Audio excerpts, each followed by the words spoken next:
y C, donde las noticias llegan primero a tu hogar. Primera edición.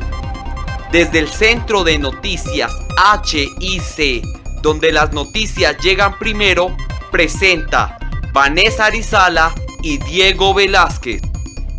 Fue hallado el más reciente quipú. Los jaguares están más vivos que nunca. La cultura oral. Aparece el fantasma del periodismo. La crisis del periodismo actualmente. Se acerca el Día Internacional de la Radio. CMI fue nominado como mejor canal en los premios History Award. Esto es lo que sucede detrás de los canales comunitarios. Y en últimas noticias, le otorgan un reconocimiento al deporte por medio de un trabajo discográfico. Fue hallado el más reciente quipú en las ruinas de Incahuasi, al sur de Perú. Hablaremos con nuestra periodista Charit, quien nos dará un informe detallado sobre esto. Hola, buenas tardes, Diego. Nos encontramos en la localidad de Engativá con una de las representantes de la cultura inca, donde nos hablarán de la importancia del quipú. Hola, ¿cómo es tu nombre? Hola, buenas tardes. Mi nombre es Margarita Macalaminoy. Pertenezco a la cultura inca. Para nosotros el quipú era algo importante porque con ella nos orientábamos, porque no teníamos un registro o un mapa. Entonces era con eso con el que nos guiábamos. Buenas tardes, mi nombre es Rosa Macalaminoy. Para nosotros el quipú es como el arcoíris, el que nos da entendimiento y sabiduría. Empieza como un arcoíris de colores así y trae nudos, y entonces se basaba eso como un reloj, que antiguamente no necesitamos un reloj sino solamente mirar al cielo o las nubes o el arcoíris, ahí nos guiamos. Gracias. Cabe aclarar que el quipú era un gran instrumento para la cultura inca, donde constaba de diferentes cuerdas horizontales y verticales, cada una con un color, donde recientemente fue encontrado el quipú en la reina de Incahuasi a 160 kilómetros del sur de Lima. Se creía que los juglares estaban extintos, que solo pertenecían a la época de la Edad Media, pero gracias a estudios y al reportaje que nos tiene nuestra periodista Alejandra Bernal, podemos evidenciar que están más vivos que nunca en las calles de Bogotá. Estamos contigo, Alejandra. Buenas tardes, Vanessa. Buenas tardes, queridos televidentes. Me encuentro en el centro de la ciudad de Bogotá, donde podemos apreciar los actuales juglares. Y me encuentro con uno de ellos. Buenas tardes. Gilbert Fernando Torres. Don Gilbert, ¿qué tan importante es para usted la oralidad? Bueno, la oralidad no es todo, porque tú sabes que para nosotros podernos comunicar debemos tener una fácil narrativa, debemos tener un fácil desenvolvimiento en cuanto a la palabra. En mis 31 años, por ejemplo, de trabajo artístico, siempre ha sido un factor primordial la narrativa. ¿Por qué? Porque yo soy narrador oral, soy cuentero, soy teatrero. Entonces, sin la narrativa, no habría nada. Antiguamente, la manera en que se transmitían las noticias era como lo podemos observar justo ahora, con un montón de personas reunidas en la plaza.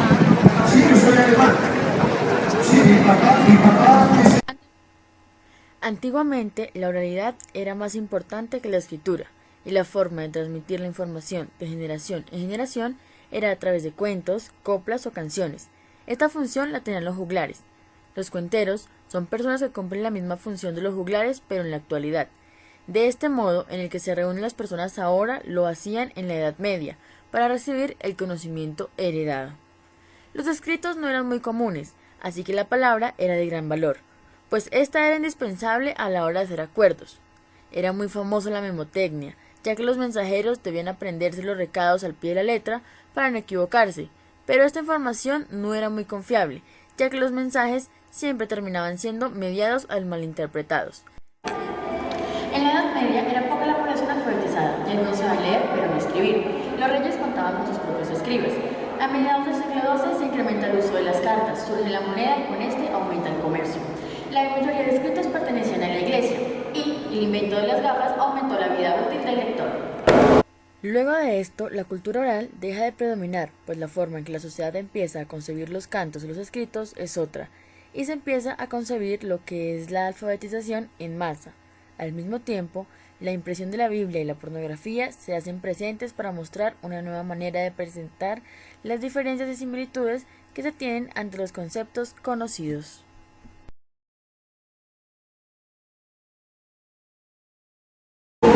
Se abren universidades para compartir el conocimiento y acompañado de la alfabetización, le abre las puertas a la democracia en el mundo. Aparece el fantasma de la historia del periodismo en nuestras instalaciones del canal. A continuación les contaré el desarrollo de este. El misterio del fantasma de la historia del periodismo seguirá desarrollándose y esta vez con 3 relaciones. La primera es la relación que existe entre periodismo y política. Esta es debido a ¿qué? A un acuerdo bipartidista. La segunda es la relación que se da entre agremiación y periodistas, pues esta pretendía asociarse con los periodistas ¿para qué? Para defender sus derechos. Y la tercera es la relación que existe entre academia y periodismo.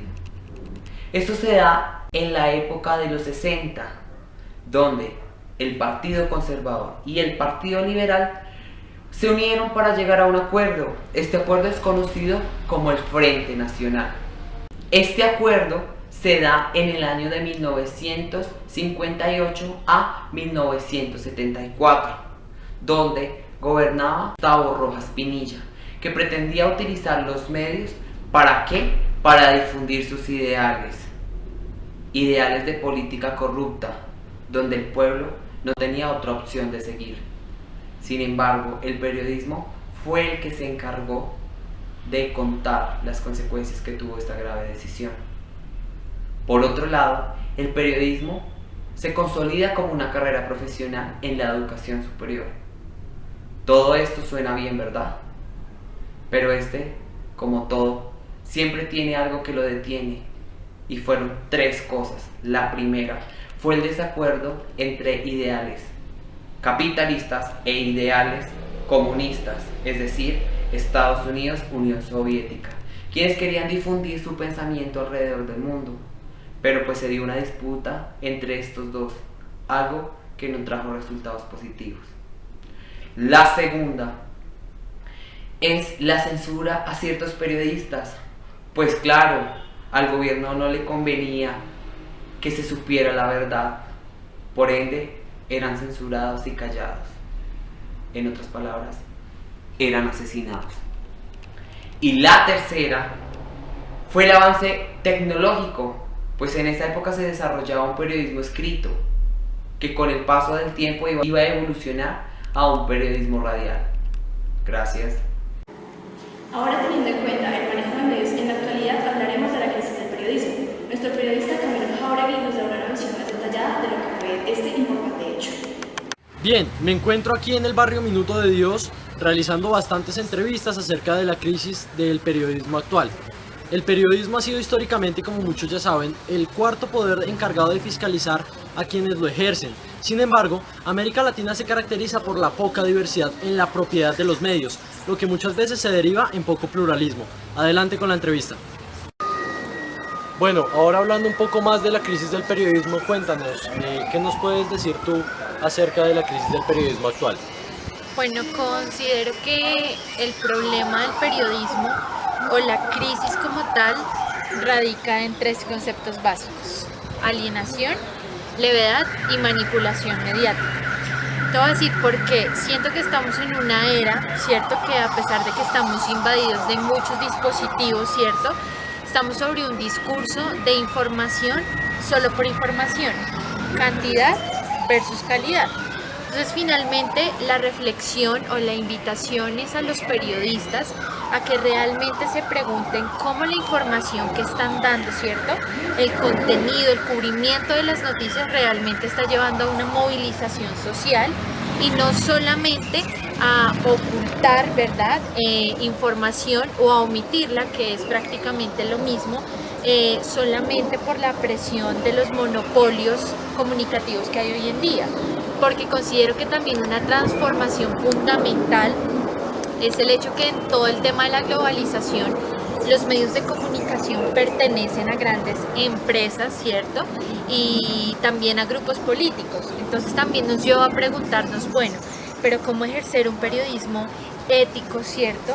Que nos lleve a verdaderos procesos de democratización cuando tu jefe superior hace parte, ¿cierto?, de un grupo económico gigante.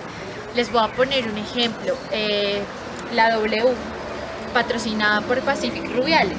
¿Qué pasa con los derrames que van por cuenta de Pacific Rubiales? ¿Cómo dar el cubrimiento, cierto?, sin patearnos la lonchera, como dicen. Entonces pienso que realmente como periodistas, independientemente de la línea editorial donde nos encontremos, debemos ser conscientes que nuestra labor y nuestra responsabilidad, primero que todo, es con el ciudadano, con la movilización, con informarle a las personas para que realmente, ¿cierto?, puedan ejercer una ciudadanía. Ese es nuestro ejercicio periodístico, independientemente del medio de comunicación al que pues pertenezcamos o en el que trabajemos. Perfecto, muchísimas gracias. Regresamos al estudio con Vanessa y con Diego.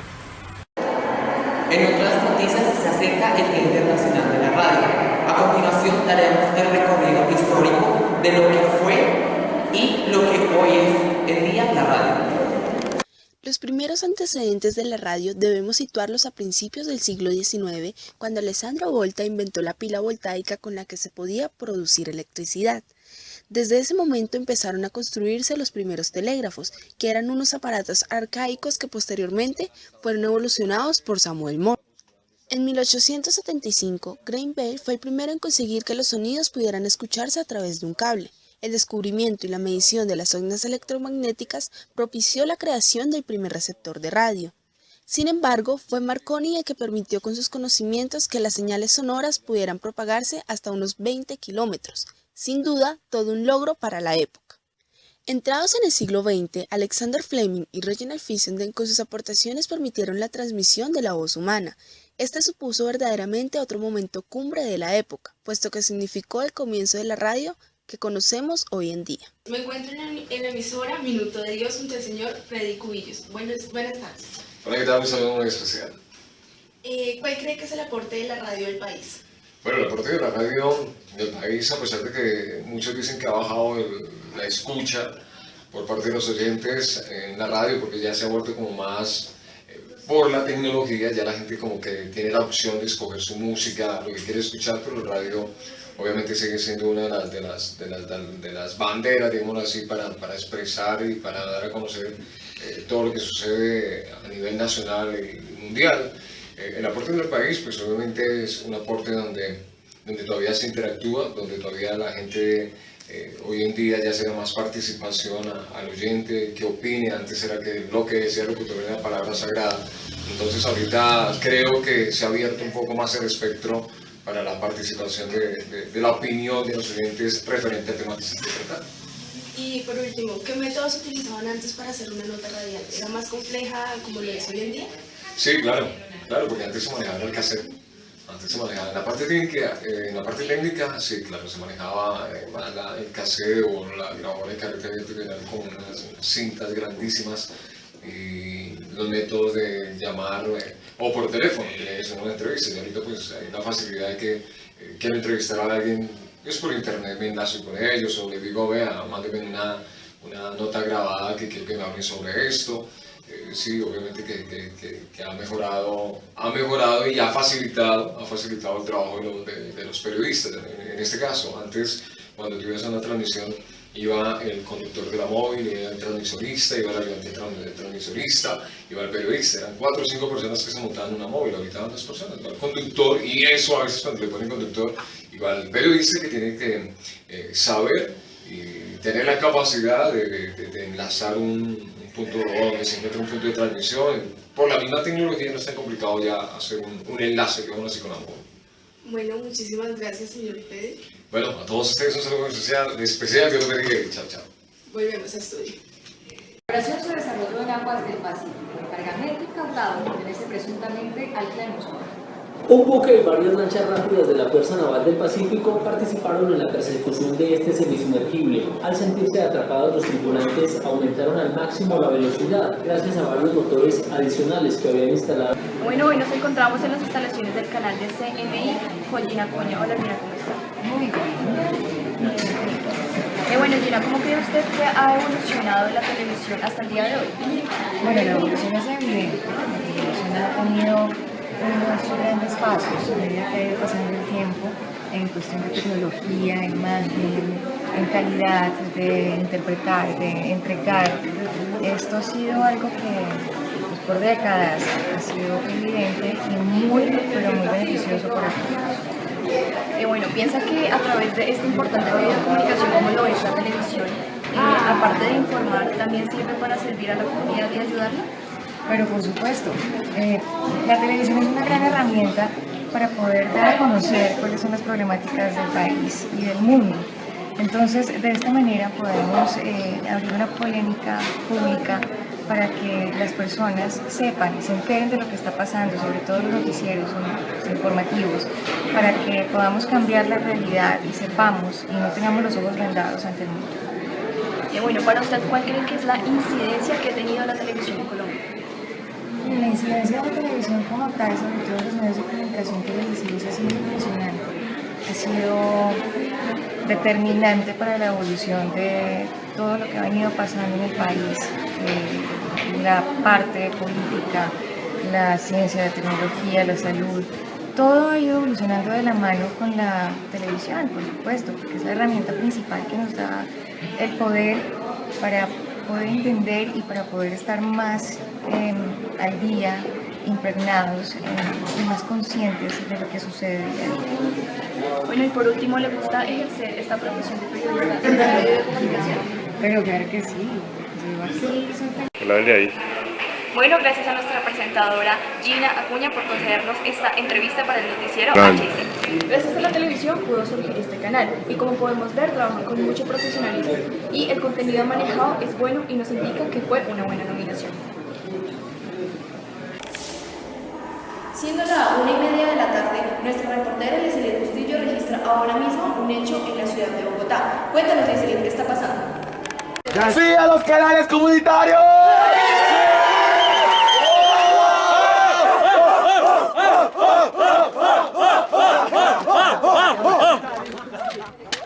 Claro que sí, Vanessa, nos encontramos en la localidad de Puente Aranda, donde están realizando una protesta llamada Sí a los canales comunitarios. Vamos a hacerle una pregunta a uno de ellos.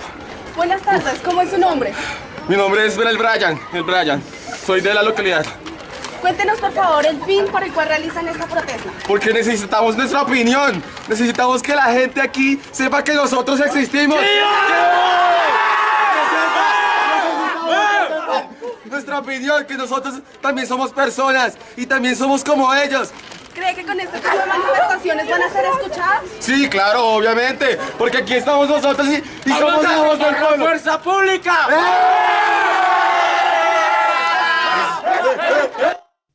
Hablemos ahora con un productor de noticias que ya llevó a cabo en el municipio de Chía un canal comunitario.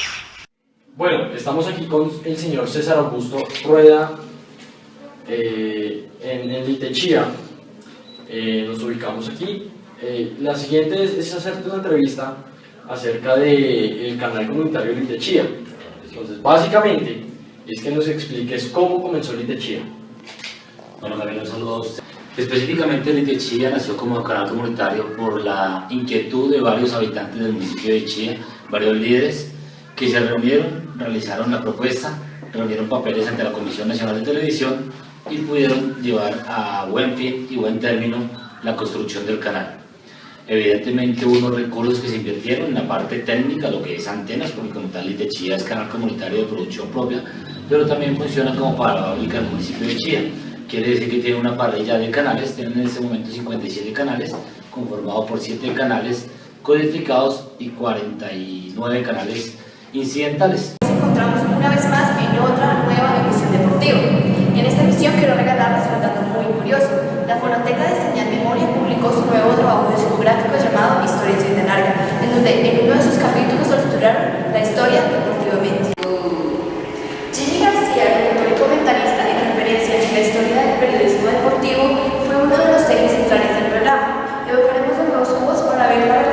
tuvo la radio y el deporte en las décadas centrales del siglo XX. Este archivo hace parte de la fonoteca de Señal Memoria. Habla Jimmy García.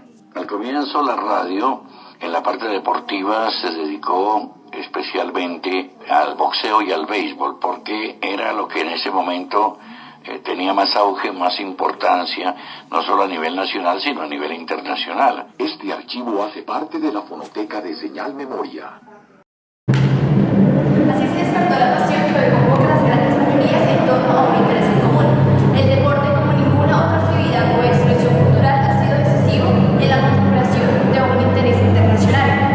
La historia es la que se ha marcado con más fuerza en las fronteras, pues también se han fundido diferencias. A lo largo de estos años, allí ha estado la radio como crisol. Eso es todo, deporte. Nos vemos en nuestra próxima emisión. Los esperamos en nuestra próxima edición de las 7 de la noche del día de hoy. Gracias por acompañarnos en nuestro noticiero HIC TV, donde las noticias llegan primero a tu hogar.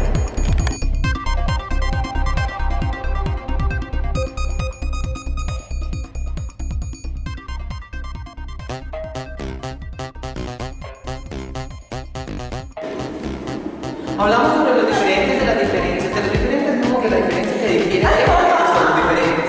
De equipo.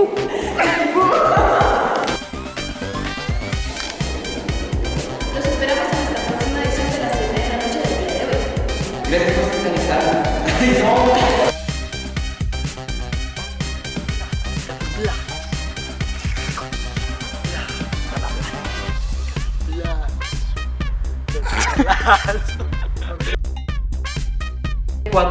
A 1900. Ay, no, cuerpo.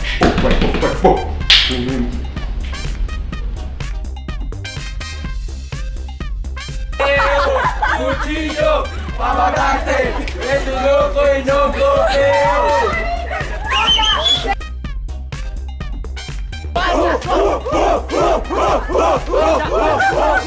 Nos encontramos en la localidad de Puente Aranda, donde están realizando una protesta contra los... ¡No! ¡Contra no! Donde están realizando una protesta llamada... ¿Propuesta? Ahora propuesta. ¡Pasa, socia! ¡Pasa, socia!